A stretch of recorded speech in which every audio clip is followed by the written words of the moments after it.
ठीक है। अब अपने पास क्वेश्चन 1 में गिवन था कि अपने पास इतना ग्रेन है और 1 सेकंड में आप इतना ग्रेन है जो डोनेट करते हैं।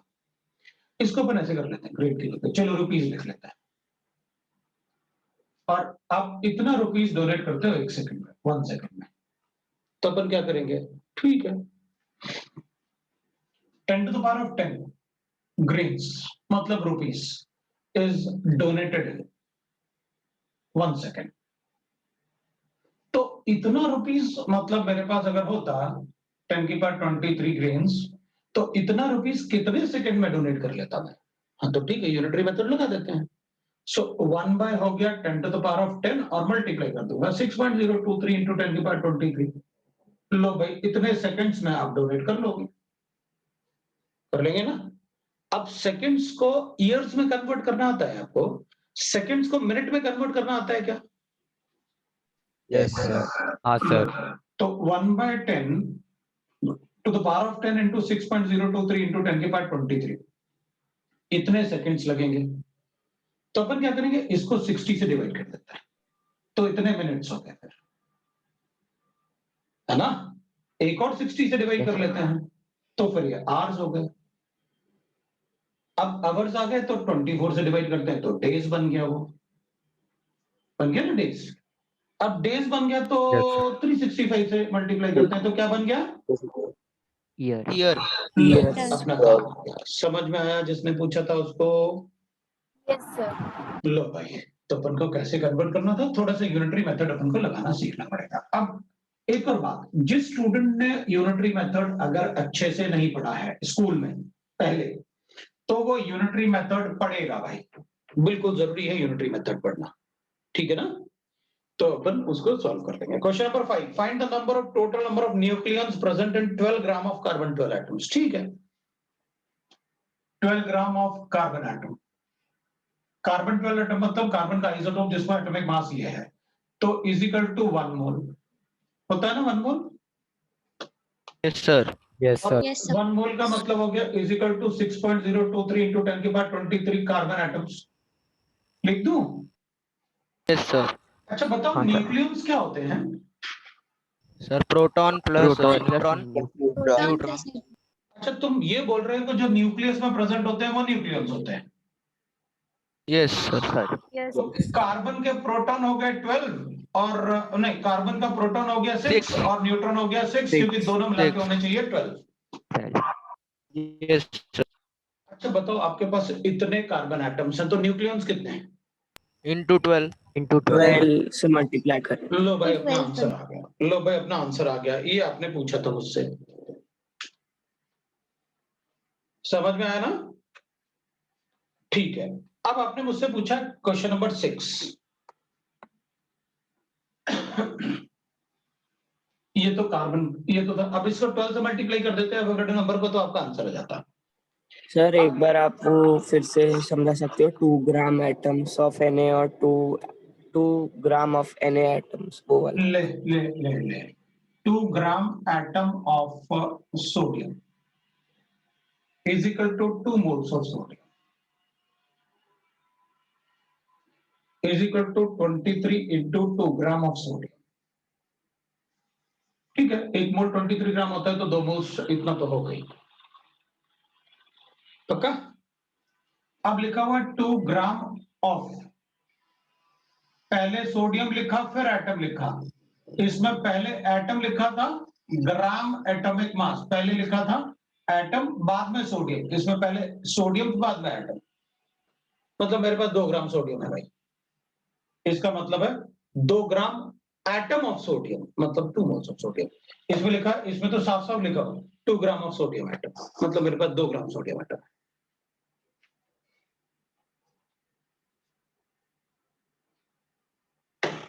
ठीक है, यस सर।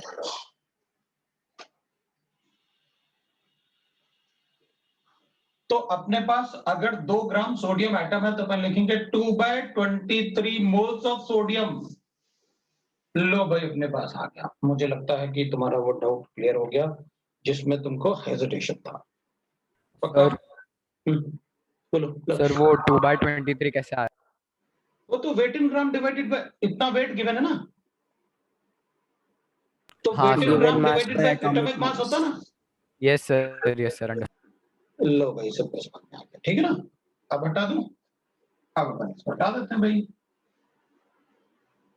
अच्छा ठीक है, और भाई अगर किसी को थोड़ा भी हेजिटेशन है तो वो पूछ लेगा कि हमको हेजिटेशन है। अपन 6 की बात करते हैं, क्वेश्चन नंबर 6 की बात। सर क्वेश्चन 11 भी डाउट है। हाँ चलेगा, मैंने लिख लिया उसको। जो भी तुम लिखते हो ना चैट में, वो चैट में सबको नहीं दिखेगा, सिर्फ उसी को दिखेगा जिसने लिखा हुआ है, और मुझे दिखेगा। तो चैट में जिसने लिख दिया तो वो इसलिए करके रखता हूं ना कि कई बार बच्चों को आपस में लगता है अरे यार कोई मेरे बारे में क्या सोचेगा, इसको ये भी नहीं आता, तो मैं उसको थोड़ा सा पर्सनल बना देता हूँ, ठीक है ना, उसमें ठीक रहता है थोड़ा। तो बच्चा थोड़ा कम हेजिटेशन से पूछ लेता है कि चलो सर को ही दिखेगा ना, बाकी किसी को थोड़ी दिखेगा, ठीक है। बट मैं चाहता हूँ कि अपन आपस में ना सब फ्री रहे, बढ़िया टीम बना के काम करें, ठीक है ना। अपन को ऐसा कुछ भी नहीं है कि इसको आता उसको आता, किसी को कुछ नहीं आता, मुझे भी नहीं तुमको भी नहीं। अपन सब टीम है, और एक टीम को बढ़िया खेलने के लिए, मैच जीतने के लिए सबको मेहनत करनी है। मैं सिर्फ कोच बन के ना, जब तुमने देखा होगा बाहर वो बढ़िया टीम का कोच भी मोटा ऐसे बैठा रहता है कहीं ठीक है ना, वो सिर्फ बताता है कैसे खेलना है, वो खेलता थोड़ी है। तो आप बस इतना ध्यान रखो कि आपका कोच जो है वो हमें बेस्ट देगा, उसके कंसेप्ट से मेरा कोई क्वेश्चन गलत नहीं होगा, और वो गारंटी लेता है कि उसके क्वेश्चन से अगर उसका एक भी क्वेश्चन आपका गलत हो जाए, मेरी कॉलर पकड़ के कि आपके एक कंसेप्ट से मेरा क्वेश्चन गलत हुआ। क्योंकि मैंने मतलब टॉप 10 में भी काफी बच्चे पढ़ाए हुए हैं, और मुझे उनको भी यही बोलना होता है कि बेटा मेरे कंसेप्ट से आपका एक भी क्वेश्चन नहीं, और एक भी ऐसा कंसेप्ट नहीं होगा जो मैंने आपको क्लास में नहीं पढ़ाया और आपके पेपर में आएगा। पेपर आप कोई भी दो, आप बीच बीच में केवीपीवाई भी दोगे, तब भी मैं पूछूंगा क्यों, मेन से बहुत पहले दोगे आप, तो अभी इस ईयर में ही काफी बच्चे देंगे, तब भी आपको पता रहेगा सर जो आपने पढ़ाया था उसमें से ही आता है जो आता है, चाहे वो कोई भी एग्जाम। हमें बस मेहनत करनी, तो आप बिल्कुल सिंसियरली अपनी मेहनत करो, सिंसियरली सीखो, मेरा यही एक्सपेक्टेशन। और जो मैंने बताया उसमें गलती नहीं करनी, कोशिश करो कि मतलब अब 10-5% गलती तो तुम करोगे, क्योंकि बच्चे हो, ह्यूमन बीइंग्स हो, उतना तो तुम करके आओगे जो भी मैं बताऊं। और वो भी नहीं अगर करके आए तब तो मेरी भी बल्ले बल्ले और तुम्हारी भी बल्ले बल्ले, ठीक है ना। चलो देखते हैं क्वेश्चन नंबर 6 की बात करते हैं। टोटल नंबर ऑफ न्यूट्रॉन्स, अच्छा, and the total mass of neutrons present in 7 milligram of carbon 14। मतलब पहले तो बनी वेट ऑफ कार्बन 14 कितना गिवन है, 7। एटॉमिक मास 14 उसे दे रखा है, तो नंबर ऑफ मोल्स कितना होता है, मैंने आपसे कहा था केमिस्ट्री में कोई कैलकुलेशन बगैर मोल्स के नहीं होती। नंबर ऑफ मोल्स होता है weight in gram divided by atomic weight. Weight in gram कितना है, ये तो मिलीग्राम है, मैं इसको ग्राम में कन्वर्ट करूंगा और फिर उसके सर बाद एटॉमिक मास से डिवाइड करूंगा। हाँ बोलो श्रेय। नहीं सर कुछ नहीं, वो उधर आपने पहले 3 लिखा था तो मैं बोलने वाला था वो माइनस 3 हाँ होगा, तब टेंशन तक मत लो, आपने टेंशन माइनस मत डाल लो, लिख भी दिया ना तो भी अपन को यहाँ लिखा था ना, जाने दो ना, सर ने लिख दिया होगा, उनको पता है कि उसको ग्राम में कन्वर्ट करना था, भूल गए, जाने दो ऐसे।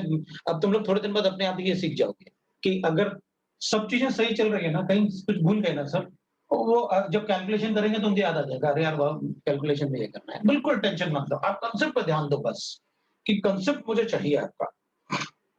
तो ठीक है ना बेटा, अपने पास इतने मास में टोटल मोल्स इतने हैं, तो टोटल एटम्स इतने हैं कार्बन 14 के, 7 into 10 की पावर -3 है, डिवाइड बाय 14 है, multiply by into Na, Na. इतने हो गए अपने पास एटम्स, ये आपके पास एटम है। अब अपन को क्या करना है, कार्बन में न्यूट्रॉन ढूंढना है। अब ये कार्बन 14 है और इसका एटॉमिक नंबर होगा कितना, 7, क्योंकि आइसोटोप है, तो इसमें प्रोटॉन होंगे 7 और न्यूट्रॉन होंगे कितने, पक्का ना, नहीं, अपन क्या कहेंगे, सर नहीं सर 6 होगा। एटॉमिक नंबर चेंज नहीं होता कभी आइसोटोप का, है ना। अपन क्या कहेंगे, हाँ सर सर। कभी एटॉमिक नंबर चेंज नहीं होता आइसोटोप का, तो एटॉमिक नंबर तो वही रहेगा, लेकिन चेंज क्या होगा, न्यूट्रॉन। 8. मतलब आइसोटोप में क्या चेंज होते हैं, सिर्फ न्यूट्रॉन, एटॉमिक नंबर कभी चेंज नहीं होता।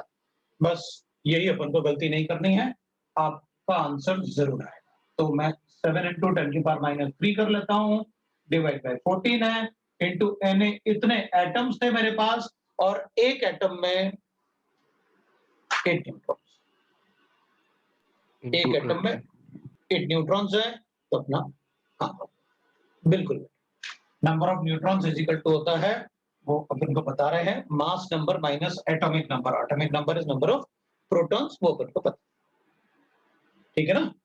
जो नंबर ऑफ न्यूट्रॉन्स होता है वो होता है atomic mass number minus number of protons, तो अपन ने वही लिखा हुआ है, ये 14 minus 8 that is the sub कुछ। तो इसको मल्टीप्लाई बाय 8 कर देते हैं, आंसर आ गया, ये न्यूट्रॉन्स हो गए, है ना, जितने एटम्स थे अपने पास और एक एटम में जितने न्यूट्रॉन है अपन ने मल्टीप्लाई करके कैलकुलेट कर लिया। 6 के बाद मेरे पास 8 9 भी पूछे हैं स्टूडेंट ने, 8 9 तो बेटा अपन को नहीं पूछना चाहिए। और How सर many- 6 का एक सेकंड पार्ट भी है ना। तो ये तो number total number of neutrons हो गया और टोटल मास ऑफ न्यूट्रॉन्स बताना है अपन को, ठीक है। ब्रैकेट में लिखा था mass of 1 neutron is equal to mass of 1 hydrogen atom, mass of hydrogen atom कितना होता है भाई बताओ? 1.6 1 ग्राम AMU. और मास ऑफ 1 हाइड्रोजन एटम होता है 1 AMU, है ना, और 1 AMU कितना ग्राम्स होता है? 1.7 into 10 to the power minus 24. -24 ग्राम होता है। Yes, sir. अब देख मेरे पास इतने न्यूट्रॉन्स हैं और एक न्यूट्रॉन का मास है, अपन को गिवन ना ब्रैकेट में, assume that mass of neutron is equal to mass of hydrogen, ये मास ऑफ न्यूट्रॉन के बराबर, एक न्यूट्रॉन का मास एक हाइड्रोजन एटम के बराबर वो कह रहे हैं, assume कर लो, ठीक है, ठीक है। तो अपन ने कहा इतने न्यूट्रॉन्स है मेरे पास, तो बताओ जितने न्यूट्रॉन्स हैं टोटल मास ऑफ न्यूट्रॉन कितना हो जाएगा? तो अपन कहेंगे इसको ना क्या करो, आपके पास मान लो ये न्यूट्रॉन्स है भाई, अगर मेरे पास 10 न्यूट्रॉन होते और एक न्यूट्रॉन का मास होता तो मैं कहता बताओ 10 न्यूट्रॉन का मास कितना होगा, तो मल्टीप्लाई ही करते ना, अभी कर देते हैं भाई, अपने पास इतने न्यूट्रॉन है और एक न्यूट्रॉन का मास है तो मल्टीप्लाई कर दूं, लो भाई अपना सेटिंग वाला पार्ट इनटू Na आ गया अपने पास, इंटू 8 हो गया और इंटू 1 AMU मतलब 1.67 into 10 to the power of -24, ये अपने पास आ गया और ये अपने पास ग्राम्स में आ गया 24। अब देखो कितना इजी हो गया अपने लिए, ये वाला तो कैंसिल हो गया,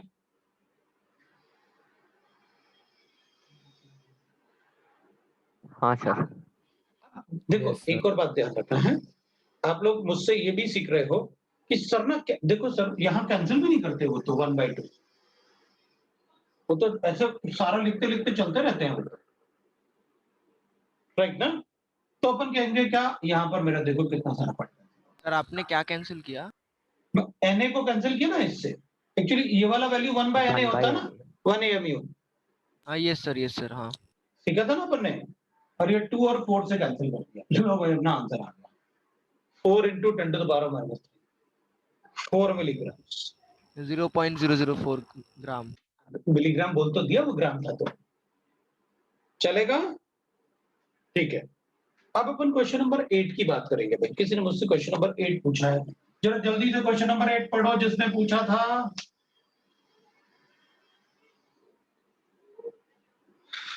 क्वेश्चन नंबर 8 में गिवन है how many atoms are present in 100 AMU of helium, so helium, तो how many atoms in 100 AMU of helium है ना क्वेश्चन नंबर 8। तो अपन कहेंगे देख सर इसको पहले ग्राम में कन्वर्ट करना है ना? मेरे ख्याल से अपन क्या करते हैं ना, 100 AMU के बिना डायरेक्ट परसेंट ऐड कर देते हैं, इसी को मतलब ऐसे, मतलब जैसे मान लो अपन को 100 AMU ऑफ हीलियम गिवन है, सो अपन को गिवन है that is how many atoms are present in this, तो 100 AMU का मतलब हो गया ऑफ हीलियम गिवन है। तो अपन को एक बात पता है, मास ऑफ 1 हीलियम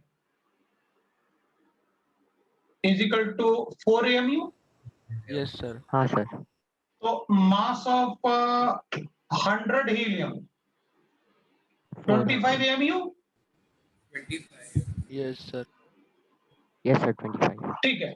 Yes. अब ये अपन को 25 AMU आ गया अपने पास, तो अपन कहेंगे इसका मतलब है कि 100 AMU में कितना हो गया, 25 हीलियम एटम हो गए, भाई एक हीलियम का मास 4 ग्राम है, तो अपन से यही तो पूछा है कि बताओ 100 AMU में कितने हीलियम है?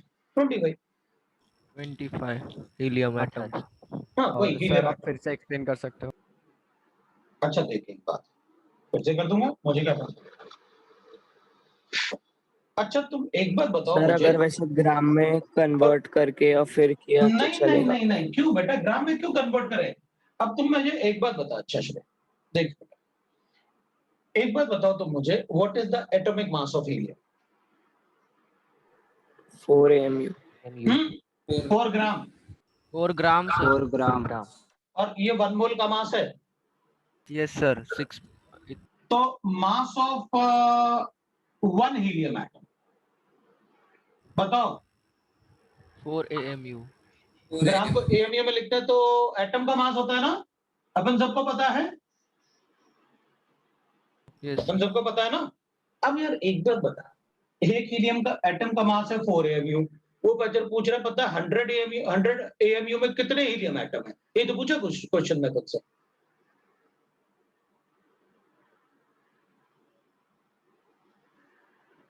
अपन ने ट्रिग्नोमेट्री लिखा मेथड से भी हो जाएगा आराम से। है ना, mass of 1 helium atom is equal to होता है 4 AMU।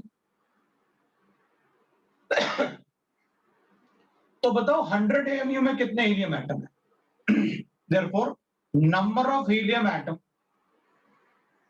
in 4 AMU, in 100 AMU. 100 divided by 4 25। तो 100 AMU divided by 4 AMU आ गया, तो कितना हो गया अपने पास?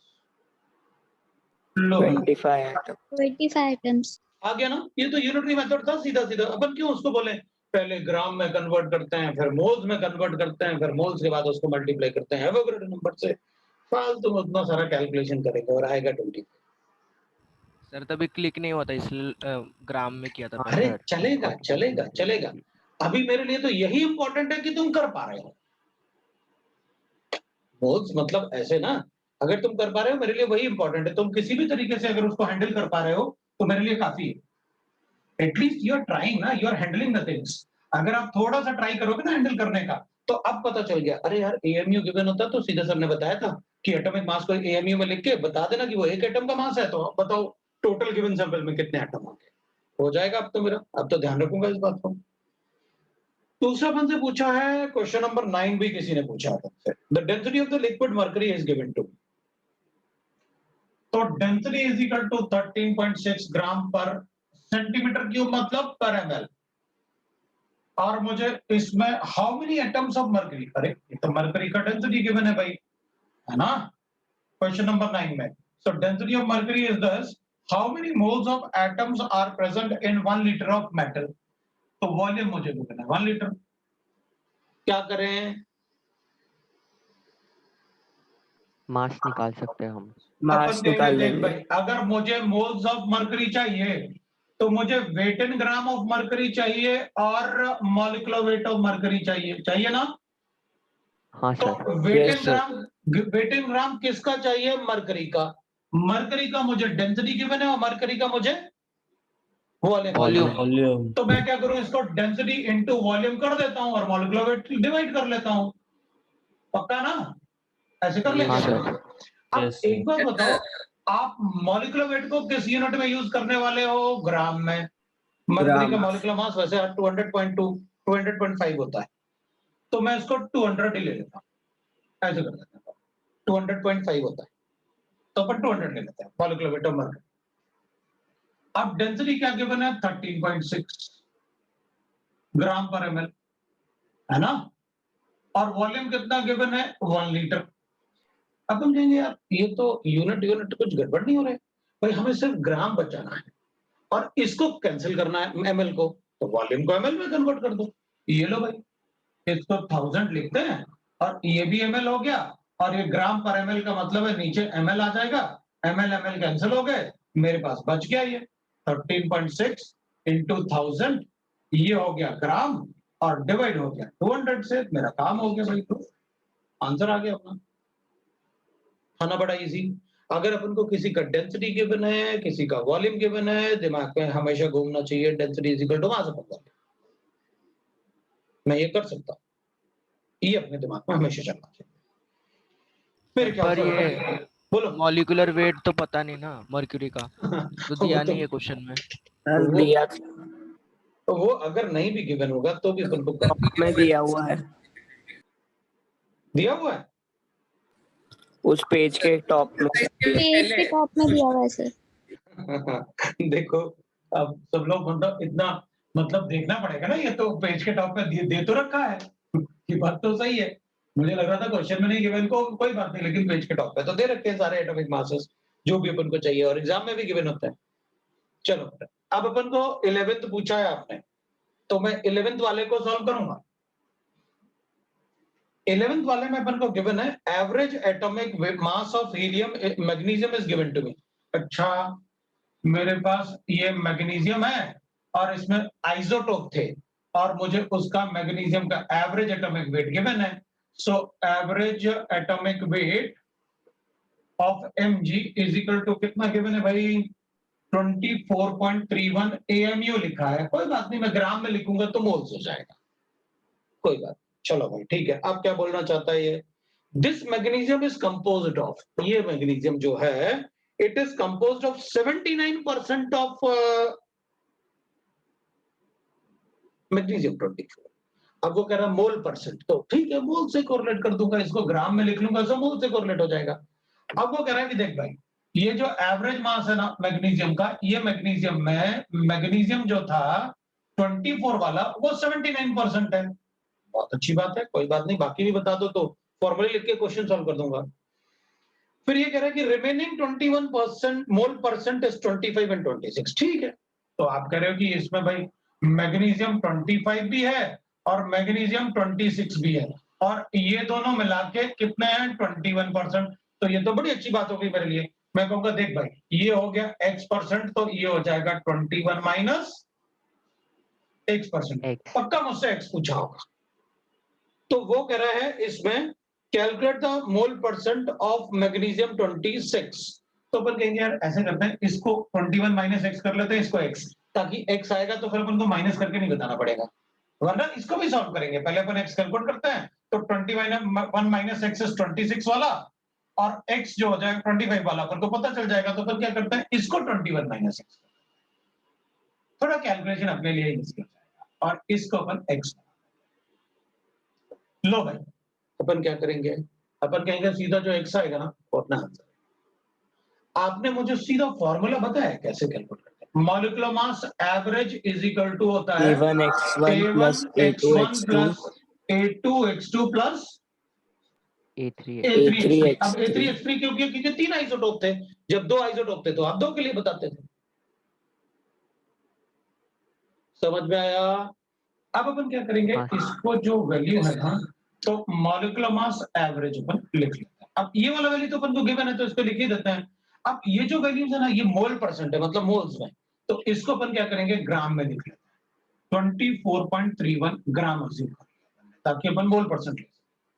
तो A1 अपन ले लेते हैं क्या 24 वाला, A2 ले लेते हैं अपन क्या 21 माइनस x% वाला, ये 25 वाला, और ये 26 वाला मैग्नीशियम। तो अपन कहेंगे A1 कितना है atomic mass, that is sir AMU को अपने ग्राम में कन्वर्ट नहीं किया? हो तो गया, मोल ले लिया अपना अपन, तो मल्टीप्लाई थोड़ी करूंगा, इसको ऐसे कर लो तो हो गया ग्राम में 24.31, ये लो हो गया, मॉलिक्यूलर वेट हो गया ना, वो मोल्स हो गया ना बेटा। Yes sir, yes sir. अपन ने तो मॉलिक्यूलर मास मान लिया, उसको ग्राम कर दिया, ये सब मॉलिक्यूलर मास में आ गए, एटॉमिक मासेस में आ गए इसके। 1 मोल का एटॉमिक मास, 1 मोल का एटॉमिक मास, 1 मोल का एटॉमिक मास, और ये मोल परसेंट।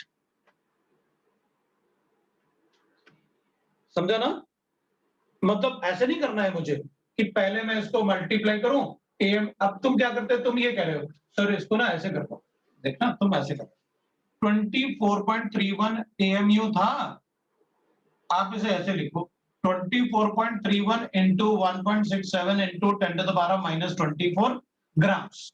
ये एक एटम का मास है, तो 1 मोल का मास कितना हो जाएगा, ये 1 एटम का मास है, तो 1 मोल के लिए कन्वर्ट करेंगे तो क्या लिखूं, भाई बोलो 0.31 डिवाइडेड ये एक एटम का divided मास by है तो 1 मोल का कितना होगा, मल्टीप्लाई करना होगा 6.02 Na भाई। एक एटम में डिवाइड थोड़ी करूंगा 10 की पावर 23 से, और ये दोनों cancel होगा। कैंसल। तो यहाँ पर जो ग्राम इसका यूनिट था वो क्या बचा अपने पास, ग्राम ही। लो भाई हो गया, समझ में आ गया ना, इसलिए मैंने उसको ग्राम में कर दिया तो अपन को पता चल गया। ग्राम में लिखोगे तो मैं उसको बता दूंगा, that is mass, atomic mass, 1 mole का मास। समझ में आ गया, ठीक है। अब अपन को क्या करना था, इसका एक्सपेरिमेंट, ये तो 79% लेना, इसको कितना लेना है 25 वाले को, इसको एटॉमिक मास इज 25 और कितना परसेंट लेना है 21 माइनस 6 डिवाइडेड बाय 100 करना है टोटल। इसका इतना परसेंटेज है ना 21 माइनस 6%, और इसको कितना लेना है 26 इंटू एक्स बाय 100। लो भाई एक्स कैलकुलेट करने वाला हूं मैं, सो एक्स कैलकुलेट करूंगा तो ये 24.31 हो गया, ये अपन 24.79, 24 into 0.79 plus 0.25 into 21 minus x plus sir वो 0.26। 100 उधर ले जाके इजी भी कर सकते हैं ना उसको। हाँ सर। तुम्हारी मर्जी, Yes, तुम्हारी मर्जी, तुम्हारी मर्जी, तुम्हारी मर्जी, ठीक है ना। तो अपन x को कैलकुलेट कर लेते हैं। लो भाई मेरे पास x आ गया, 10 आ रहा है। सर जो पिछला वाला क्वेश्चन था ना 10th वाला, तो उसमें उन्होंने जो मतलब मासेस दिए थे और परसेंटेज दिए थे बहुत ही एक्यूरेट, मतलब वो डेसिमल्स में थे, तो उसको मल्टीप्लाई करने में बहुत मतलब टाइम जा रहा थोड़ा है। थोड़ा थोड़ा अभी शुरू में इनिशियल स्टेज में अगर आपको टाइम भी लगता है, लगने दो ना। मैं भी तो चाहता हूँ, क्योंकि तुम कैलकुलेशन मिस्टेक करोगे ना, मुझे भी तो पता है, मुझे अब ऑलमोस्ट 20 मार्क्स कैलकुलेशन मिस्टेक में लूज करोगे एग्जाम। चाहता हूँ ना करो कैलकुलेशन, इसलिए तो मैं कैलकुलेशन आपको करके दिखा रहा हूँ थोड़ा थोड़ा कि भाई कैलकुलेशन ऐसे करना है। तो इनिशियल फेज में मैं भी चाहता हूँ तुम कैलकुलेशन सीखो, और कैलकुलेशन उसको सीख जाओ। अप्रॉक्स में ले सकते जितना अच्छा कैलकुलेशन तुम सीखोगे ना, बाद में क्या होगा कि मुझे सिर्फ आपको बताना पड़ेगा, उसको ऐसे ऐसे कर लो, हो गया।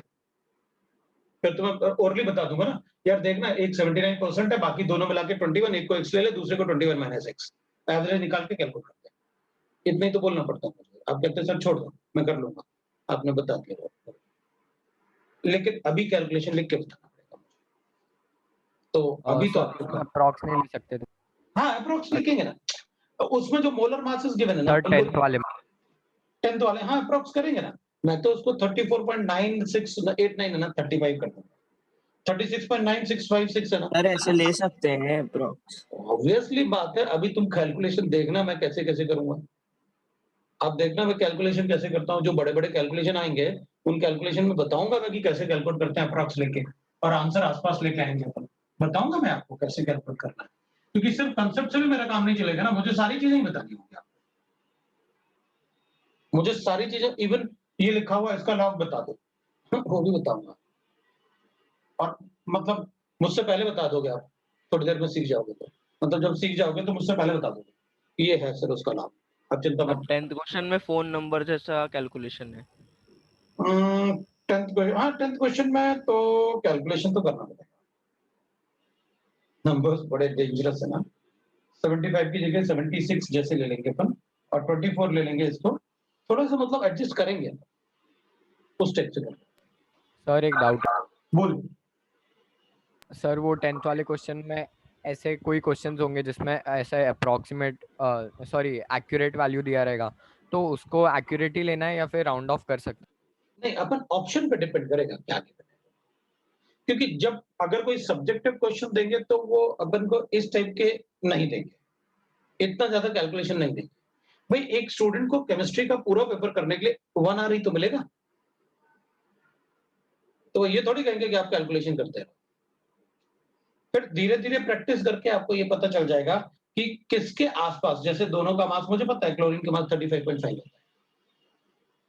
तो मैं कहूंगा देख 35.5 सर ने तब मुझे बताया था। अब मैं ना मतलब ज्यादा डायरेक्ट नहीं बताना चाहता कि मैं तो देखते ही बता दूंगा कि क्या कर रहा है, तो डायरेक्ट बताऊंगा ना तो अभी क्या होगा, फिर तुम लोग कहोगे अच्छा सर ने जैसे डायरेक्ट किया था ना मैं वही सीखूंगा, बस सब गड़बड़ हो जाएगी। और वो मैं तब सिखाऊंगा जब तो आपको केमिस्ट्री आए, मैं तो बहुत सालों से केमिस्ट्री पढ़ाता हूं बेटा, तो मैं तो उसको देख के मतलब मैं अपना एडजस्ट करके बता दूंगा। आपने कहा है कि भाई क्लोरीन 35 है और क्लोरीन 37 है। ये 25% है और ये 75% है। दोनों में डिफरेंस था 2 का। इस 2 का 75% ले लो, इस मतलब 2 का 75% इसमें ऐड कर, मतलब इस 2 का 75% हो जाएगा और इस 2 का 25% ये हो जाएगा। ऐड करके मैं इसमें ऐड कर, इन दोनों का एवरेज निकाल के उसमें ऐड करके आंसर बता दूंगा। तो वो थोड़ा बड़ा और आंसर अपना ये आएगा। अब मैं क्या करूंगा, आपने देखो इस वाले पार्ट को थोड़ा बढ़ाया, कितना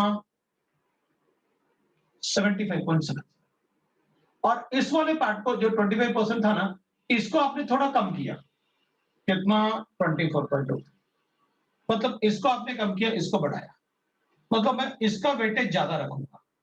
तो जब ये 75 था तो आपने 35.5 लिखा, जब आप इसको बढ़ाओगे तो मैं इसको थोड़ा सा माइन्यूटली कम कर दूंगा, मतलब मैं 35.45 के आसपास अपना आंसर माइन्यूटली कम कर। लेकिन वो सारी चीजें बेटा डायरेक्टली होंगी, वो मुझे ही करने दो, तुम लोग मत करो। और तुम लोग तब तक मत करो जब तक कि मैं तुमसे कहूंगा, क्योंकि अभी भी और भी बहुत कुछ होगा। अब थोड़ा सा कैलकुलेशन करो, फिर मैं सिखाऊंगा ना आपको कि भाई आप कैसे सोचते हो, ये सारी चीजें मुझे बताओ, ठीक है ना। तो अभी अपन चलने देते हैं, अभी आप कैलकुलेट करो, फॉर्मूले लगा के, ये सब लगा के आप कैलकुलेट करो, फिर मैं आपको डायरेक्टली सिखाऊंगा, आपको मतलब कैसे एडजस्ट करते हैं चीजों को, कैसे नंबर्स को एडजस्ट करते हैं अपने आंसर लाने के लिए, तो बताओ। क्वेश्चन नंबर 12 भी पूछा है आपने, the number of moles, the number of molecules in 16 gram of methane, उसमें बताने की क्या जरूरत है, मतलब मास ऑफ मीथेन कितना गिवन है, 16 gram. Molecular weight of methane, CH4 होता है 16 मीथेन, ये भी 16 ग्राम। तो 1 मोल नंबर 1 मोल हो गया, तो बताओ Molecules कितने in molecules, molecules. Avogadro number के बराबर, वो तो अपन से तुरंत आ जाएगा, ये तो मैं भी सॉल्व कर सकता हूं। अब दूसरा देखते हैं अपन, ठीक है। A sample of ethane has the same mass as 10 million molecules of, अच्छा ये कह रहा है कि देख भाई, मेरे पास ईथेन है और मीथेन है, पहले तो अपन को यह ध्यान देना है। ये कह रहा है कि मेरे पास ईथेन है और मीथेन है, कुछ ऐसे बात कर रहा है। तो कह रहा है कि मेरे पास एक सैंपल ऑफ ईथेन है, हैज सेम मास, ये सैंपल है मेरे पास, ठीक है ना, सैंपल ऑफ ईथेन ये गिवन है। ये कह रहा है इसका वेट ना इसके बराबर है, सेम मास एज ये CH4 है। CH4 में कितने मॉलिक्यूल्स हैं, 10 to the power of 10 million, मतलब 10 की पावर 6 मॉलिक्यूल ऑफ दिस, दोनों के मास एक सर 8 होगा ना, 10 to the power 8। और 7 सर 10 to the power 7 होगा। सर 7 होगा क्योंकि 10 मिलियन है। हाँ सर अच्छा 7 अच्छा अच्छा अच्छा अच्छा अच्छा अच्छा अच्छा, क्योंकि मुझे लगा 1 लाख इज इक्वल टू 5 होता है और 1 मिलियन इज इक्वल टू 10 की पावर 6 होता है ना। तो 10 मिलियन इज इक्वल टू 10 की पावर 7 होता है, बिल्कुल बिल्कुल, क्योंकि अपन 1 लाख मतलब ऐसे अपन रुपीस लाख में काउंट करते हैं और अमेरिकन मिलियन में। सो 1 मिलियन इज इक्वल टू 10, तो 10 मिलियन इज इक्वल टू 10 की पावर 7, बिल्कुल सही।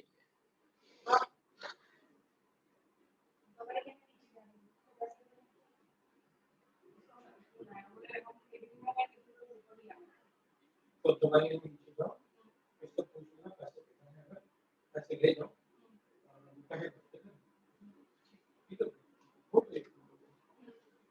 जब वो कहे तो ही दे।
हाँ जी भाई, हाँ जी भाई, हाँ जी भाई।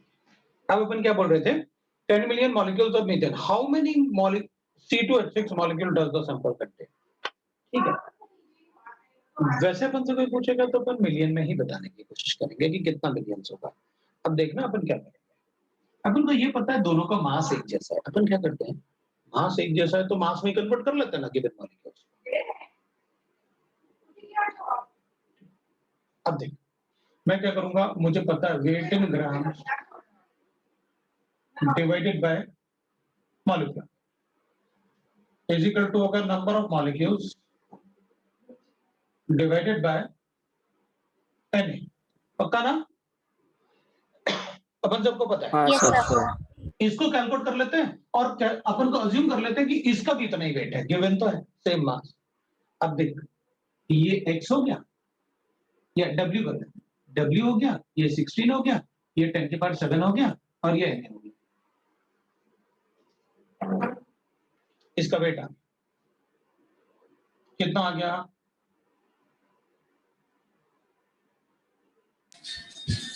लो भाई, इसका वेट आ गया। अब क्या Yes, तुम sir. इसके मॉलिक्यूल कैलकुलेट कर सकते हो? Yes sir. Yes, हो गया sir. अपना काम। अब मतलब वेट आ गया, मतलब ये गिवन है, ये अपन को पता है, ये इससे मल्टीप्लाई करेंगे मॉलिक्यूल आ गया। फिर लगा दिया फॉर्मूला अपन ने, weight in gram divide by molecular weight multiply by is equal to हो गया अपने पास नंबर ऑफ मॉलिक्यूल्स, ये पूछे हैं आपने, और डिवाइड बाय कर लूंगा क्या, ये अपन को गिवन है। सो अपन लिख लेते हैं भाई 10 की power 7 into 16 divided by Na, और डिवाइड करेंगे अपन मॉलिक्यूलर वेट कितना होगा इसका, 30 होगा, और 30. Number of molecules upon x ले लेते हैं और ये है, इस Na को नीचे लिख लेते हैं।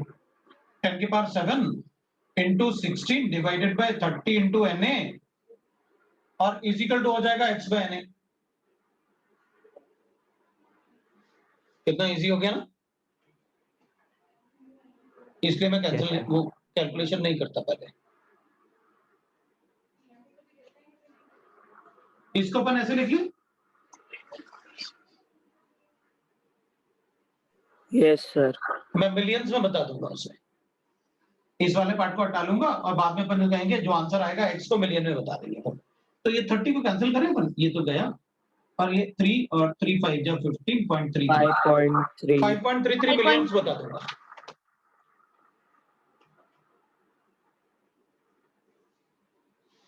ठीक है, तो अपन सॉल्व कर सकते हैं। दूसरा क्वेश्चन आपने पूछा मुझसे, क्वेश्चन नंबर 14 के बाद 15 में बेटा नंबर ऑफ न्यूट्रॉन पूछा है और मॉलिक्यूलर वेट ऑफ D2 अपन को पता है इट इज 20, क्योंकि ड्यूटेरियम का मास ज्यादा होगा ना। H2O इज 18 लेकिन D2O तो आइसोटोप है ना, ड्यूटेरियम तो इसका मास तो ज्यादा होगा, इसका मॉलिक्यूलर मास तो 20 होगा D2O का। मुझे नहीं लगता अपन को कोई प्रॉब्लम होगा। आपको वेट गिवन है, मॉलिक्यूलर वेट 20 है D2O का। क्वेश्चन नंबर 15 की बात कर रहा हूं मैं, और आपसे मॉलिक्यूल पूछा है। जिसने पूछा होगा वो एक बार देख ले भाई, अगर वो कहेगा तो मैं बता दूंगा, अगर नहीं कहेगा तो नहीं बताऊंगा। ये समझ में आ गया ना अपन को, मैं हटा दूं इसे। Yes, एक sir. भाई 15th वाले को एक बार देख लो बेटा, भाई D2O है तो वेट अपन को 5 ग्राम गिवन है 15 वाले में, क्वेश्चन नंबर 15 में। ये अपन को मॉलिक्यूलर वेट 20 गिवन है, Na आपको पता है, मल्टीप्लाई करो, ये गेट द आंसर हो जाएगा। चलो बता दिया अपन को, जिसने पूछा था वो बोल रहे सर गॉट सर इट। यहाँ पे नंबर ऑफ मॉलिक्यूल्स जो आएगा उसको 10 से मल्टीप्लाई करेंगे ना। उसने क्या पूछा है अपन से? न्यूट्रॉन्स पूछा है इसलिए। हाँ तो कर लेंगे ना न्यूट्रॉन, वो तो कर लेंगे, अपन को कोई प्रॉब्लम नहीं। भाई एक बार मॉलिक्यूल पता चल गया तो अपन न्यूट्रॉन कैलकुलेट कर लेंगे ना, क्योंकि अच्छा बताओ कितने न्यूट्रॉन होंगे वाटर में? वाटर में न्यूट्रॉन बताओ और D2O में न्यूट्रॉन बताओ। वाटर में 8 और D2O में 10। बिल्कुल, वाटर में 8 होंगे, वो भी सिर्फ ऑक्सीजन के, न्यूट्रॉन इसमें नहीं होते, लेकिन डी में न्यूट्रॉन होते हैं, इसमें 10 हो जाएंगे। एक डी में एक न्यूट्रॉन होता है मेरे ख्याल से। सबको पता चल गया क्या करना है। अब सर सब एक बार। D2O एग्जिस्ट तो करता है। हाँ करता है ना, क्यों भाई? अगर अपन 600 लीटर ऑफ वाटर ले लें तो इसमें एक D2O मॉलिक्यूल जरूर आता है।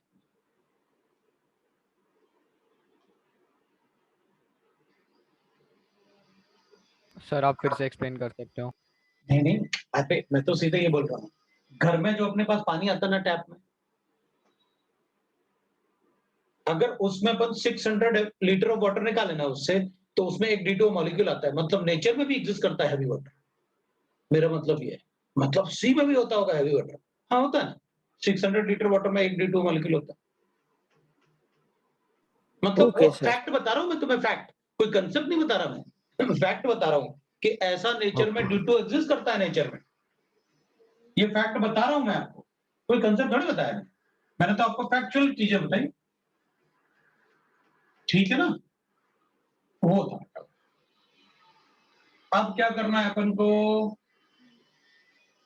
क्वेश्चन नंबर 17 भी है और 19 भी है। चलो भाई देखो, मेरे पास ना CO2 है 200 मिलीग्राम,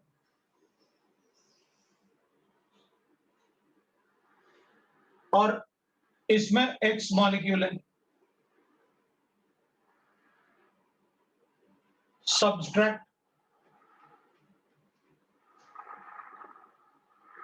10 की पावर 22 मॉलिक्यूल फ्रॉम दिस। तो वो कह रहा how many molecules are left,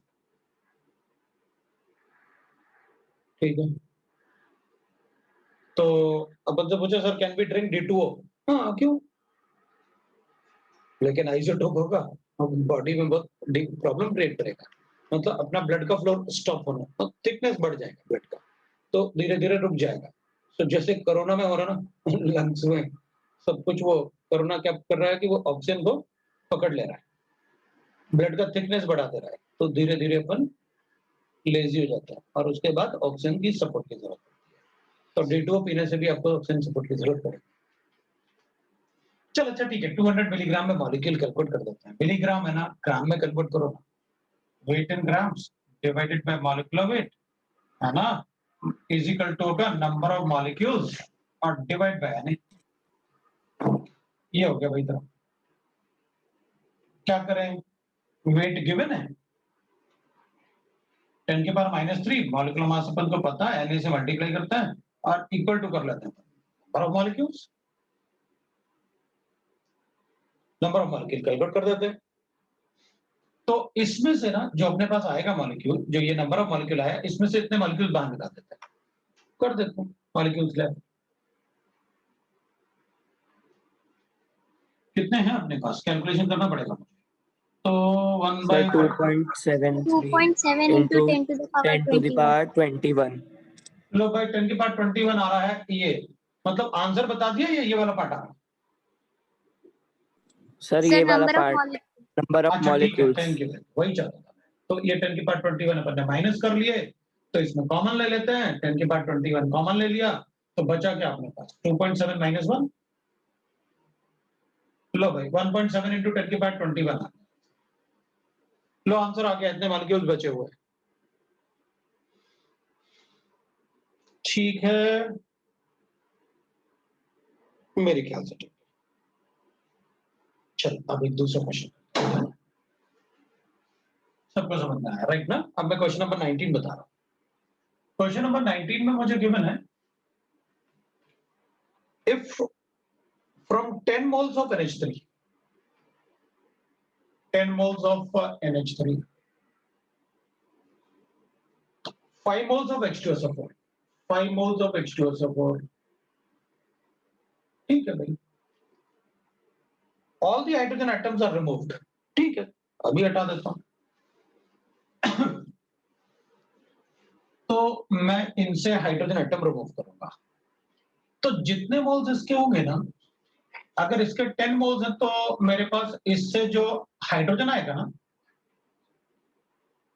वो 10 into 3 टाइम्स आ जाएगा, 30 मोल्स। इसके 5 मोल्स है ना, तो जितने मोल्स इसके होंगे, एक मोल में 2 हाइड्रोजन एटम्स हैं, तो मेरे पास इससे जो हाइड्रोजन एटम आएंगे ना, 2 into 5 that is equal to 10 moles, मतलब टोटल हाइड्रोजन एटम मेरे पास कितना आ गया, 30 + 10, मतलब 40 40 ऑफ H एटम है अपने पास, H एटम। तो बताओ अगर एक मॉलिक्यूल में 2 हाइड्रोजन एटम होते हैं और इतने एटम है अपने पास, तो कितने हाइड्रोजन मॉलिक्यूल बना सकते हैं अपन? 20 moles. Divided by 20 2. moles. हो गया भाई, हो गया, हो गया, वही अपना आंसर है ना? तो अपन लिखेंगे भाई moles of hydrogen molecule will be equal to कितना हो जाएगा? तो अपन कहेंगे आपके पास हाइड्रोजन एटम कितने हैं? 40 मोल्स हाइड्रोजन एटम है, डिवाइड बाय 2 से मल्टीप्लाई डिवाइड कर देते हैं, हो गया भाई अपने पास, ये अपना आंसर आ गया।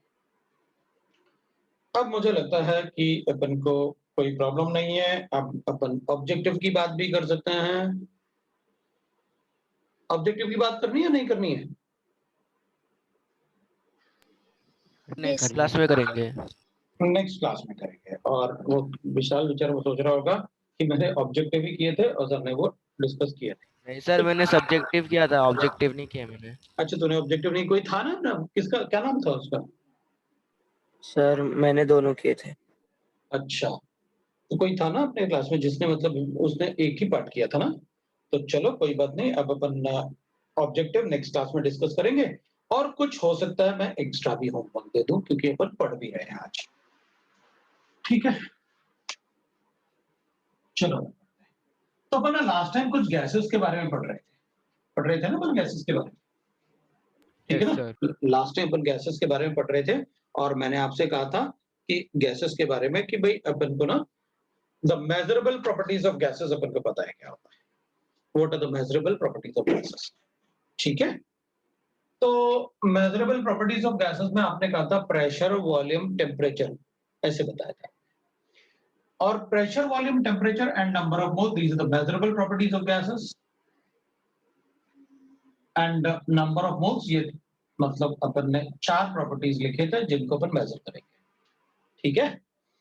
अब अपन ने ये सीखा था कि इसके अलावा भी होता है, स्पेसिफिक हीट कैपेसिटी भी प्रॉपर्टीज ऑफ गैस होता है, विस्कोसिटी भी प्रॉपर्टी ऑफ गैस होता है, लेकिन अभी नहीं पढ़ना, अभी अपन सिर्फ बेसिक की बात कर रहे हैं, इंट्रोडक्शन टू केमिस्ट्री।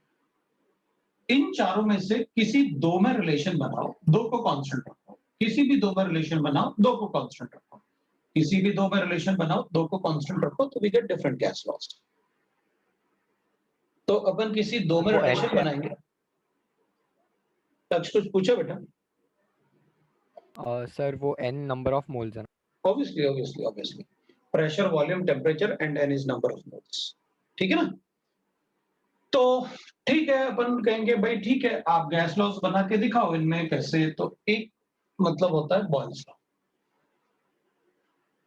तो अपन कहते हैं बॉयल्स लॉ, ठीक है? बॉयल्स लॉ होता है कि अगर अपने पास वो कहता है कि देख भाई, अगर मेरे पास, ठीक है, एक वेसल है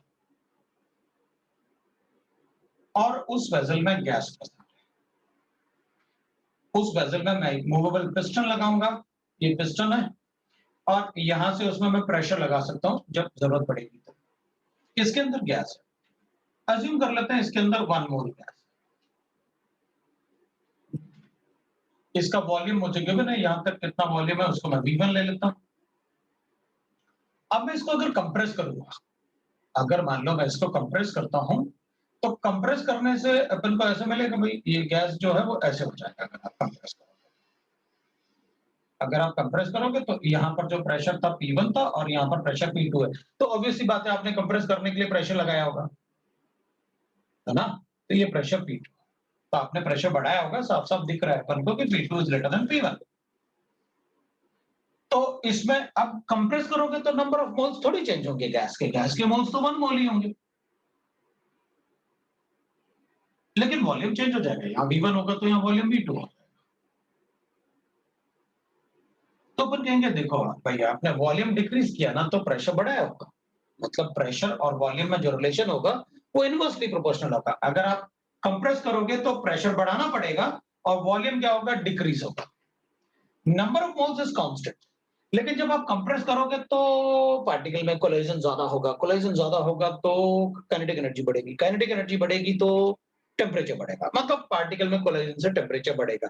अपन को भी पता है अगर गैस, जैसे जब कार खड़ी रहती है ना तो टायर में कोलिजन नहीं होता ज्यादा, टायर भी थोड़ा फ्लैट होता है। लेकिन अगर कार को चलाया जाए, मतलब वो अगर 60 की स्पीड पे भाग रहा है या 80 की स्पीड पे भाग रहा है, तो थोड़ा-सा जो ऐसे फ्लैट था ना, वो थोड़ा ऊपर हो जाता है। मतलब उसके अंदर जो गैस होता है ना, वो एक्सपैंड होता है।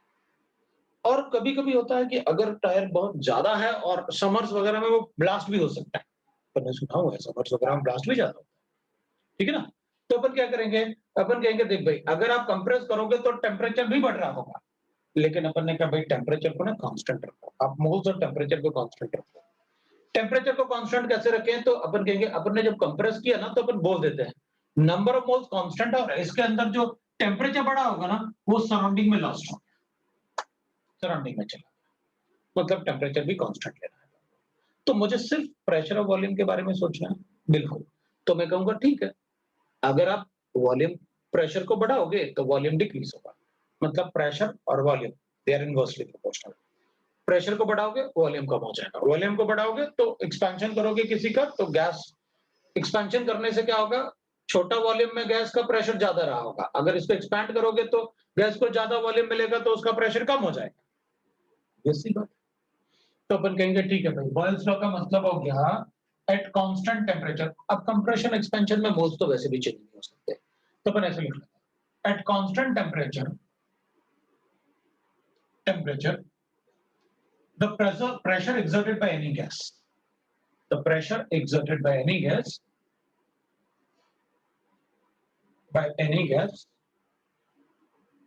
is inversely proportional to the volume of the gas. ठीक है? Temperature is constant because the temperature is lost in the surrounding.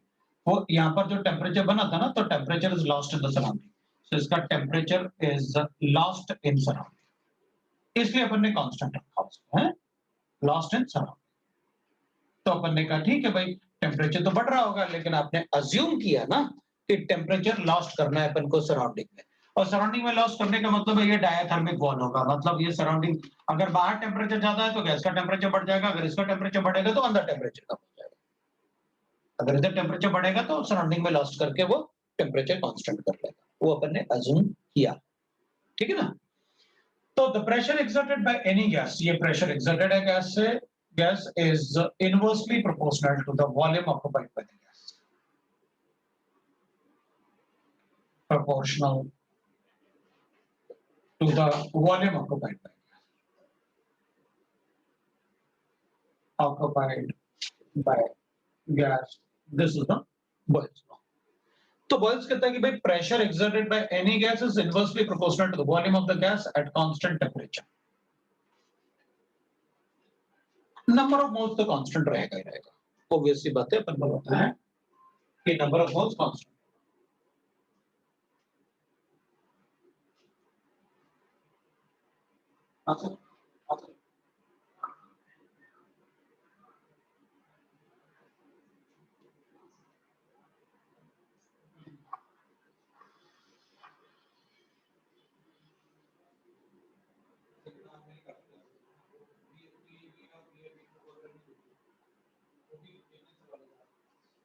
चलो कोशिश करते हैं, देखो आप कर लो।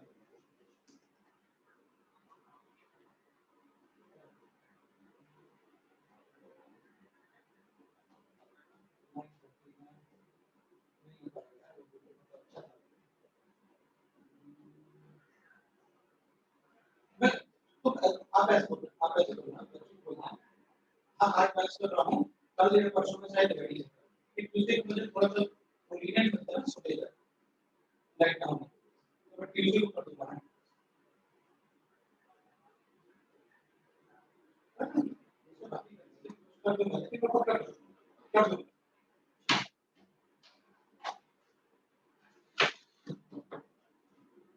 तो अपन कहेंगे भाई प्रेशर वॉल्यूम, तो अपन लिखेंगे PV is equal to constant ले लेते हैं अपन ये के, तो अपन ऐसे लिख लेंगे। So pressure is inversely proportional to volume at constant temperature and pressure. अपन ने कुछ नहीं किया, अपन ने क्या किया, अपन ने तो सीधा सीधा ऐसे किया है, मेरे पास अगर एक बैलून होता है, बैलून को बुलाया, थोड़ा सा उसको प्रेस किया, अभी प्रेस किया तो क्या होगा, उसका शेप थोड़ा चेंज होता है। या फिर अपन उससे उससे भी अच्छा एग्जांपल ले लेते हैं, अपन कहेंगे नहीं नहीं सर बैलून का तो शेप चेंज हो रहा, अपन ऐसे करते हैं, घर में अपन खेलते ना खाली इंजेक्शन से, इंजेक्शन का वॉल्यूम बढ़ाया, उसमें एयर फिल हो, क्यों, क्योंकि उसमें भाई वॉल्यूम बढ़ा रहे हैं ना आप, टेम्परेचर तो कांस्टेंट है, टेम्परेचर तो सराउंडिंग का टेम्परेचर रहेगा, तो अपने मोल्स उसमें चेंज कर लिया। अब अपन क्या करते हैं, उसे कंप्रेस करते हैं। जब अपन उसे कंप्रेस करते हैं तो वॉल्यूम आप क्या करते हो, डिक्रीज करते हो। डिक्रीज करते हो तो अंदर प्रेशर बढ़ता है, प्रेशर बढ़ता है तो क्या होगा भाई, वैसे तो इंजेक्शन से अपन ने गैस बाहर निकाल देते हैं, लेकिन अगर अपन गैस को ना निकालें तो अपन कहेंगे थोड़ा सा इंक्रीज करने से, अगर उसके ओपनर को जो माउथ होता है ना जहां से वो लीक करेगा, उसको बंद कर लेते हैं और फिर अपन थोड़ा सा वो लगाते हैं, तो अंदर ना बहुत ज्यादा रिपल्शन होता है, वहां टेम्परेचर बढ़ता है। तो अगर आप और अगर कंप्रेस करोगे ना तो वो थोड़ा गर्म लगेगा, पक्का होता है ऐसे, लेकिन वो गर्म ज्यादा देर तक नहीं लग सकता, ज्यादा गर्म नहीं लगेगा। Reason because the temperature is the, उसका जो टेम्परेचर बढ़ेगा ना गैस का, that is lost in the surrounding. जो वो प्लास्टिक होता है ना इंजेक्शन का, वो क्या होता है, डायथर्मिक वॉल होता है, वो अंदर और बाहर के टेम्परेचर को मेंटेन करेगा। इट इज तो बिल्कुल यहाँ भी अपन वैसे ही बोल रहे हैं कि जो यहाँ पर ये वॉल ले रखा है ना अपन ने, वो डायथर्मिक वॉल है। जब अपन कंप्रेस करेंगे तो ऑब्वियस सी बात है, पार्टिकल का आपस में कोलाइजन ज्यादा होगा, कोलाइजन ज्यादा होगा तो क्या होगा, टेम्परेचर बढ़ेगा, टेम्परेचर कहाँ लॉस्ट हो जाएगा, सराउंडिंग में, तो टेम्परेचर को कांस्टेंट रखना है। तो प्रेशर वॉल्यूम बता देंगे फिर तो, भाई अब प्रेशर है और वॉल्यूम इनवर्सली प्रोपोर्शनल है, आप प्रेशर को बढ़ाओगे मैं वॉल्यूम कम कर दूंगा, आप वॉल्यूम को बढ़ाओगे मैं प्रेशर कम कर दूंगा, यहाँ प्रेशर ज्यादा होगा इससे। तो अपन ऐसे लिख लेते हैं, इसका मतलब है कि अगर टेम्परेचर और नंबर ऑफ मोल्स कांस्टेंट है तो पीवी का जो प्रोडक्ट होगा that will remain constant, where K is Boyle's constant, है ना, where K is the boil constant. इसको अपन ऐसे, तो अपन इसको ऐसे भी लिख सकते हैं, P1 V1 is equal to P2 V2। P1 V1 P2 V2 का मतलब है कि भाई अगर टेम्परेचर कांस्टेंट है तो अपन क्या करेंगे, अगर प्रेशर मुझे गिवन है, वॉल्यूम मुझे गिवन है, अगर इन दोनों में से किसी एक को चेंज करोगे ना तो दूसरा ऑटोमेटिकली एडजस्ट कर लेगा। मतलब देख, अगर मान ले अपन ने कहा कि मेरे पास ये वॉल्यूम है 5 लीटर्स और इधर प्रेशर मुझे P1 गिवन था क्योंकि 5 लीटर है, तो प्रेशर अपन ने कहा भाई 2 एटमॉस्फेयर है।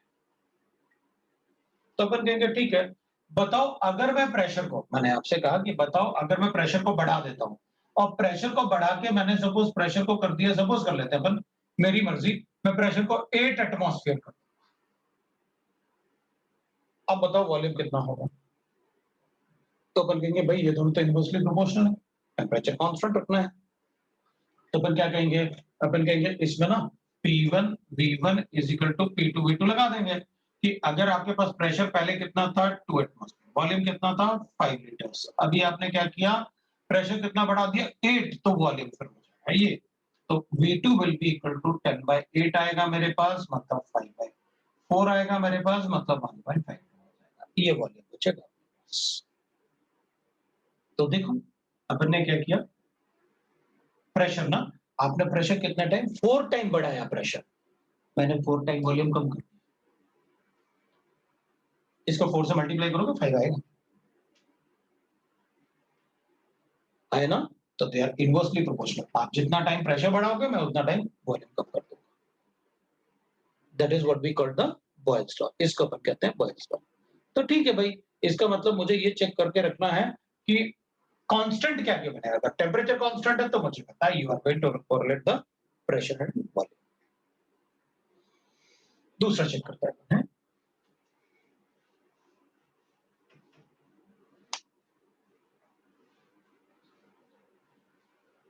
ये तो था अपना बॉयल्स लॉ, ठीक है, और ये गैसेस वाला पार्ट ना एक पूरा फुल चैप्टर भी आएगा, गैसियस स्टेट, जैसे मैंने आपसे कहा अपन ने थोड़ा सा मोल सीखा, उसमें मोल कॉन्सेप्ट करके पूरा चैप्टर आएगा, तब भी अपन मोल कॉन्सेप्ट ही पढ़ेंगे, और गैसियस स्टेट करके पूरा चैप्टर भी आएगा, तब वहां यहाँ ये अपन काफी डिटेल में भी पढ़ते हैं pressure volume temperature.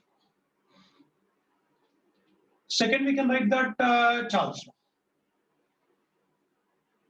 Charles law होता है कि भाई अब ये कहता है कि at constant pressure, at constant pressure,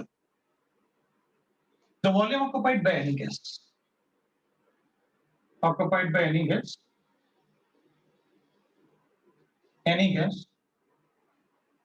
is directly proportional to temperature,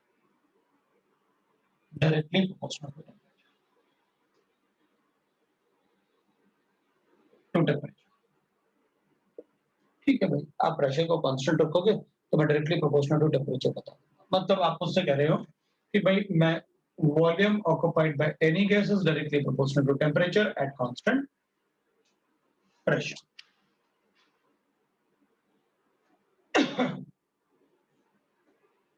number of moles तो फिक्स रहेगा। चलो देखते हैं इसको भी डायग्रामेटिकली भाई ये क्या बता रहा है अपन को, क्योंकि प्रोपोर्शनलिटी कांस्टेंट लिखूंगा तो v by t is equal to k dash लिख लेता हूँ, इस टाइप का इक्वेशन आ जाएगा अपने पास।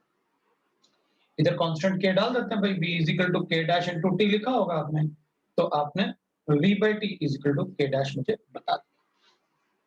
ठीक है, अपन क्या करेंगे, अपन इसको लिखेंगे भाई देख मेरे पास गिवन था एक ऐसे वेसल, और उस वेसल में मुझे ऐसे बताया गया कि मेरे पास यहाँ पर ये एक पिस्टन लगा रखा है और इसका वॉल्यूम मैंने ले रखा था 2 लीटर, यहाँ पर 1 मोल गैस है और कंप्रेशन एक्सपेंशन होता है, इसलिए अपन गैस के मोल नंबर ऑफ मोल्स तो कांस्टेंट ही रहेंगे, ये आपको पता रहेगा कि गैस के नंबर ऑफ मोल्स तो आप कांस्टेंट ही लेने वाले हैं, राइट। अपन क्या करेंगे, अपन इसको अब कंप्रेस करते हैं, अपन इसको कंप्रेस करते हैं, तो अपन कहेंगे देखो भाई अगर आप वॉल्यूम को कंप्रेस करोगे ना, और ये टेम्परेचर मुझे क्या बताया, टेम्परेचर मतलब मैंने ले लिया इसको 27 डिग्री सेंटीग्रेड। अब मान लो मैंने इसको क्या करते हैं, कंप्रेस करते हैं, और कंप्रेस करके अपन ऐसे लिख लेते हैं, इसको इधर है ना, अपन इसको कंप्रेस कर लेते हैं। अब अपन क्या करेंगे, देखो भाई अब इसमें भी 1 मोल ऑफ गैस है, लेकिन आपने कंप्रेस कर दिया और वॉल्यूम जो था 2 लीटर से सपोज करते हैं अपन 0.5 लीटर, बहुत ज्यादा कंप्रेस कर दिया। तो अपन कहेंगे बताओ अब इसमें टेम्परेचर कितना होगा, ये T2 बता रहा है, ये T1 है और V1 हो गया, अपन को ये V2 हो गया, ये यहाँ पर V2 था अपने पास, और ये आपने T2 बताना है कितना होगा। पहले तो अपन कंसेप्ट को सीखते हैं, वो डाटा पे ध्यान मत दो, देखना क्या है। अपन जब इसको कंप्रेस करेंगे तो अपन को पता है टेम्परेचर बढ़ेगा, इधर टेम्परेचर बढ़ गया, क्योंकि कंप्रेस करने से ऑब्वियसली बात है, वॉल्यूम छोटा करोगे तो टेम्परेचर छोटा होगा, टेम्परेचर बढ़ेगा। तो अपन कहेंगे देखो भाई आप वॉल्यूम को छोटा कर रहे हो, टेम्परेचर बढ़ रहा है, लेकिन यहाँ तो आप ऐसे बता रहे हो, तो अपन कहेंगे एक बात देखो, वॉल्यूम और टेम्परेचर अपन डायरेक्टली प्रोपोर्शनल बोल रहे हैं, अपन ऐसे कर लेते हैं भाई, आप टेम्परेचर में क्या करोगे, हीटिंग करोगे ना, तो अपन इसको ऐसे देख लेते हैं। अब जैसे अपन को ये गिवन है मान लेते हैं, ठीक है, और ये अपन को गिवन है।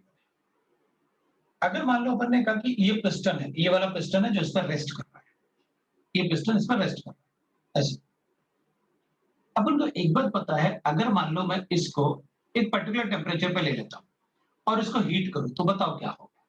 अपन कहेंगे सर अगर हीट करोगे तो पार्टिकल काफी ज्यादा कोलाइड करेंगे आपस में, अगर आपस में ज्यादा कोलाइड बहुत ज्यादा करेंगे ना, तो पता क्या होगा, ये हीट करते करते ये फूट जाएगा। अपन कहेंगे नहीं नहीं, हम तो ये कह रहे हैं कि अगर मैं टेम्परेचर बढ़ाऊंगा तो इसका प्रेशर बढ़ेगा, इसका प्रेशर बढ़ेगा तो टेम्परेचर, क्योंकि टेम्परेचर बढ़ रहा है ना तो प्रेशर बढ़ रहा होगा। अगर प्रेशर बढ़ रहा है तो मैं चाहता हूं कि वो प्रेशर कांस्टेंट रहे, तो अपन कहेंगे अगर आप प्रेशर को कांस्टेंट रखना चाहते हैं तो वॉल्यूम को बढ़ाओ, जितना हीट बढ़ाओगे उतना ज्यादा इधर प्रेशर बढ़ेगा, अगर प्रेशर बढ़ेगा तो वॉल्यूम बढ़ा दो। वॉल्यूम कब तक बढ़ाऊंगा, ताकि प्रेशर कांस्टेंट रहे। अच्छा आप मुझसे ये कह रहे हो कि अगर मेरे पास टेम्परेचर यहाँ 27 डिग्री सेंटीग्रेड है T1, और वॉल्यूम मैं ले लेता हूँ 0.5 लीटर, या इसको भी नंबर में ही ले लेते हैं, वॉल्यूम में ले लेता हूँ 2 लीटर्स, तो अगर मैं टेम्परेचर को T2 बना लेता हूँ, T2 अगर टेम्परेचर मेरे पास मान लेते हैं कि अपन ने 50 डिग्री सेंटीग्रेड कर दिया, तो क्या होगा, 50 डिग्री सेंटीग्रेड अगर इसका टेम्परेचर बढ़ा हो गया तो ये तो मतलब टूट भी सकता है। तो अपन कहेंगे नहीं नहीं मैं टूटने नहीं दूंगा, मैं क्या करूंगा, इसका प्रेशर बढ़ेगा तो मैं उस प्रेशर को, प्रेशर इसके लिए कांस्टेंट रखना है, मैं प्रेशर ले लेता हूं, प्रेशर अपने पास 1 एटमॉस्फेयर है, 2 ले लेते हैं थोड़ा सा, मैं प्रेशर को चेंज नहीं करूंगा, लेकिन अपन कहेंगे जब आप इसे हीट करोगे तो इसका प्रेशर बढ़ेगा, प्रेशर बढ़ेगा तो ऑब्वियस सी बात है टेम्परेचर आप बढ़ा रहे हैं तो प्रेशर बढ़ेगा। तो मैं क्या करूंगा, मैं कहूंगा भाई प्रेशर को कांस्टेंट रखते हैं, आप टेम्परेचर बढ़ाओ लेकिन मैं प्रेशर को कांस्टेंट कैसे कर दूंगा, क्योंकि प्रेशर बढ़ेगा तो मैं इसको हर बार क्या करूंगा, ऊपर की तरफ ले जाऊंगा। जैसे ही आप टेम्परेचर बढ़ाओगे तो प्रेशर बढ़ा, मैंने ऊपर जाके ऊपर की तरफ ले गया, प्रेशर कांस्टेंट, क्योंकि जब आप इसका वॉल्यूम एक्सपेंड करते जाओगे तो इसका प्रेशर भी कांस्टेंट रहता रहेगा ना। तो अपन क्या करेंगे, हीट करोगे तो इधर एक्सपेंशन होना चाहिए, एक्सपेंशन होगा तो ये ऊपर जाएगा, क्यों ऊपर जा रहा है, प्रेशर कांस्टेंट। ये बिल्कुल वैसे ही है जब अपन प्रेशर कुकर को लगाते हैं ना, कुकर में कुछ चीज बॉईल करने के लिए, उसके अंदर प्रेशर बढ़ता है। अगर क्योंकि टेम्परेचर बढ़ रहा है, अगर आपने उसमें सीटी नहीं आया तो टेंशन शुरू हो जाती है, तो भाई ऐसा ना थोड़ी देर के बाद फट जाए। तो वो क्या होता है, जब प्रेशर बहुत ज्यादा बढ़ जाएगा तो उसके अंदर का प्रेशर कांस्टेंट करने के लिए हम उसके वो प्रेशर कुकर में जो व्हिसल होता है ना, वो व्हिसल ये मेंटेन करता है कि मुझे कितने टेम्परेचर अंदर मेंटेन करके रखना है।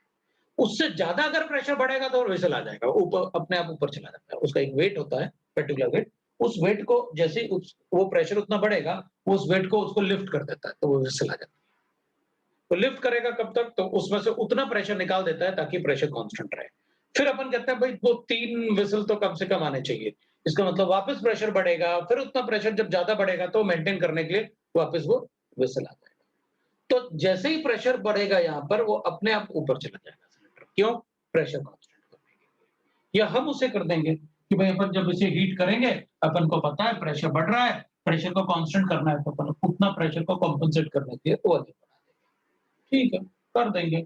तो ऐसे ही अगर इसको कंप्रेस करेंगे तो प्रेशर बढ़ेगा तो उसको कम कॉम्पेंसेट करने के लिए क्या करेंगे, टेम्परेचर कम कर देंगे। तो अपन यहाँ पर क्या करते हैं, अपन ने यहाँ पर हीट करके एक्सपेंशन किया, तो अपन कहेंगे भाई अब इसमें वॉल्यूम जैसे 2 लीटर था, तो बताओ T2 कितना हो जाएगा, तो B2 कितना हो जाएगा ये बताओ।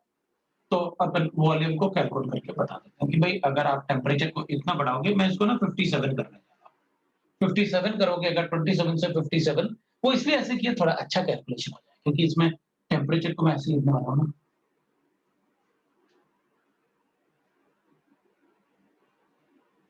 क्योंकि temperature is always used in calculation.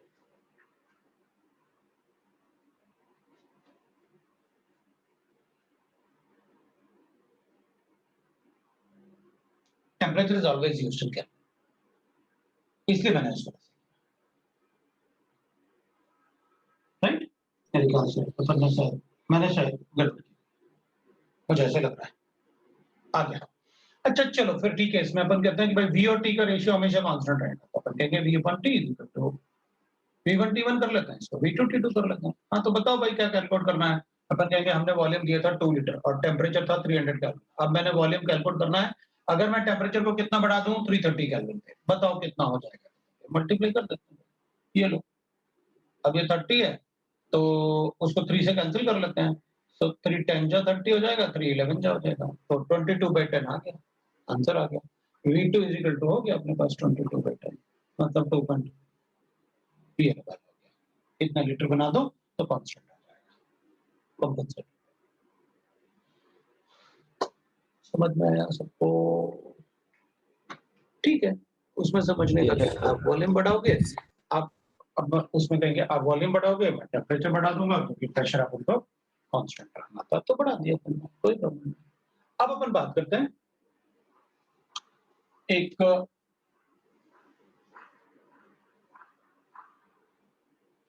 इसमें ल्यूसेक्स लॉ भी होता है, तो इट इज कॉल्ड गे-ल्यूसेक्स लॉ।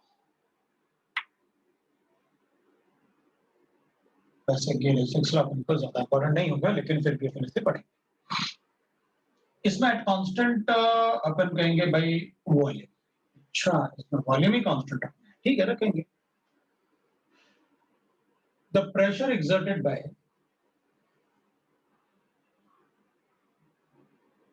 अब मैं मोल्स को भी कांस्टेंट लिख देते हैं, पर डेफिनेशन में लिख सकते हैं इसको constant. The pressure exerted by fixed mole of gas, मतलब लो भाई कांस्टेंट लिख दिया, moles of gas is directly proportional to proportional to temperature of gas, ठीक है, directly proportional to temperature of gas। मतलब आप मुझसे ये करें कि pressure exerted by the gas will be directly proportional to temperature at constant volume and number of moles। ठीक है, फिर पढ़ लेंगे हमें क्या फर्क पड़ेगा। तो वापस जैसे आप ये बता रहे थे इसको भी बता देंगे, क्या फर्क पड़ेगा। तो अपन कहेंगे देखो भाई, अब आप इसमें ये कह रहे हो P upon T is equal to constant, और P upon T is equal to constant, इसका मतलब है P1 upon T1 is equal to P2 upon T2, ये बता रहे हैं आप, ठीक। अब ये तो अपन को पता है कि भाई देख, एक स्टील का कंटेनर ले लेते हैं, प्रेशर कुकर का तो एग्जांपल यही होगा। अपन कहेंगे देख भाई इसका वॉल्यूम कांस्टेंट रखना है, इसका प्रेशर P1 है और टेम्परेचर T1 है। प्रेशर अपन इसमें ले लेते हैं 1 एटमॉस्फेयर और टेम्परेचर ले लेते हैं सपोज अपन 300 केल्विन। अब ये स्टील कंटेनर है, इसके अंदर गैस है, फिक्स्ड मोल ऑफ गैस। अगर मान लो मैं इसका टेम्परेचर बढ़ा देता हूं 350 केल्विन कर, तो वॉल्यूम तो चेंज हो नहीं सकता, वॉल्यूम तो कांस्टेंट है। ये बिल्कुल वैसे ही हो गया ना। अपन क्या करेंगे, एक ग्लास बॉटल ले लो, कांच का बॉटल ले लो, उसका कैप क्लोज कर दो, बाद में उसको हीट कर दो, क्या होगा? टूट जाएगा। नहीं, थोड़ा हीट करो तो अपन कहेंगे उसके अंदर का प्रेशर बढ़ जाएगा। Why it is so? क्योंकि काइनेटिक एनर्जी पार्टिकल की बढ़ेगी, काइनेटिक एनर्जी बढ़ेगी तो वॉल पे उनका क्या होगा? कोलिजन बढ़ेगा। वॉल ऑफ द बॉटल मतलब कंटेनर पे कोलिजन बढ़ेगा तो प्रेशर बढ़ेगा। और अगर आपने बॉल उसको टेम्परेचर ज्यादा बढ़ाया तो वो कांच का बॉटल टूट भी जाएगा। ये तो कांस्टेंट है, बॉटल तो फिक्स्ड है, वॉल्यूम कांस्टेंट है। तो जब आप इसको बढ़ाओगे तो P2 कितना हो जाएगा? तो देखिए इसके अंदर ऑब्वियस ही बात है, मोल्स ऑफ गैस तो फिक्स्ड है, लेकिन इसके अंदर प्रेशर बढ़ जाएगा। तो अपन कहेंगे कैलकुलेट कर लो, तो अपन कहेंगे 1/300 इज इक्वल टू P2 में कैलकुलेट कर लेता हूं और टेम्परेचर मेरे पास 350 हो गया। ठीक है, तो P2 will be equal to 350/300 लिख लूंगा।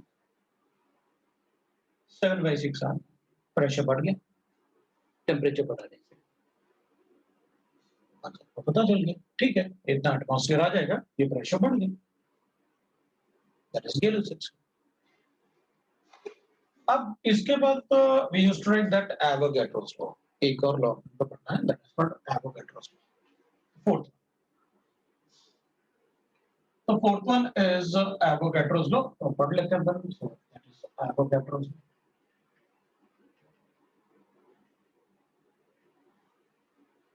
That is Avogadro's. अब एवोगैड्रोस लॉ में होता है at constant pressure and temperature, ये दोनों ही कांस्टेंट होते हैं। तो volume occupied by any gas, volume occupied by any gas, the volume occupied by any gas is उसको चेक कर लेते हैं। So at constant pressure and temperature मतलब आप वॉल्यूम और नंबर ऑफ मोल्स में रिलेशन बनाने वाले हैं। तो volume occupied by any gas is directly proportional to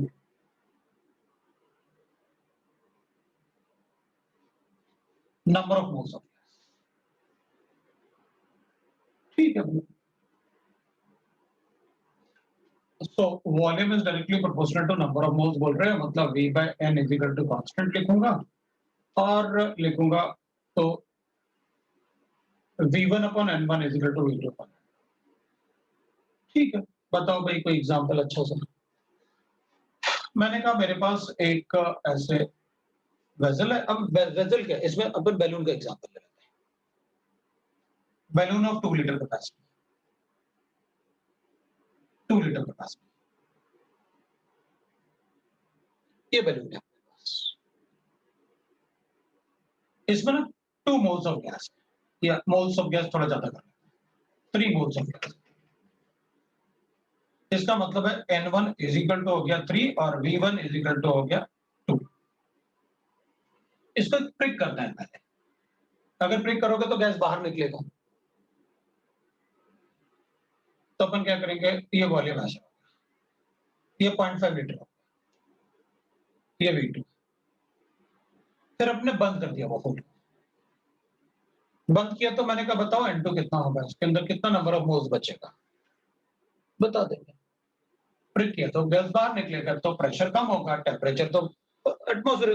भाई मेरे पास बैलून था तो temperature room temperature, volume balloon का वॉल्यूम, मोल्स जो गैस अंदर है, और प्रेशर एटमॉस्फेरिक प्रेशर जो बाहर प्रेशर है।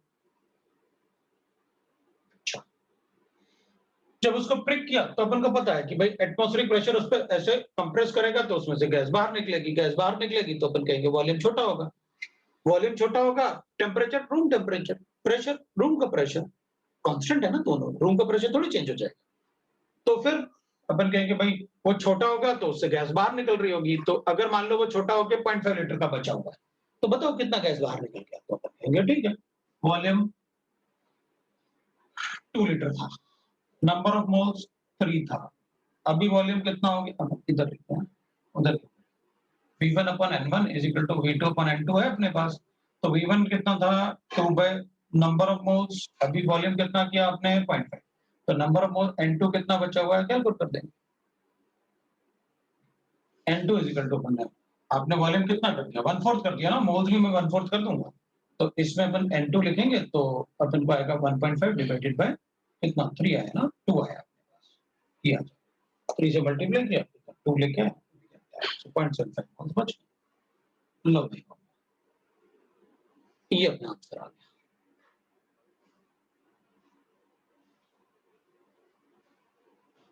सबको समझ में आया, सबको यस सर। आज इतना ही पढ़ेंगे, अभी ये Yes, पर रुक जाते हैं। आपका होमवर्क अभी काफी लोगों का बचा हुआ है, वो होमवर्क कंप्लीट करो और उसके बाद अपन आगे बढ़ेंगे। नेक्स्ट टाइम अपना ये इंट्रोडक्शन वाला पार्ट खत्म होगा, हमें चैप्टर शुरू करना पड़ेगा। सो दैट इज ठीक है, चलो भाई, Yes. Thank you, bye sir, thank you bye sir. बेटा, thank you, okay bye, Yes, sir. Okay.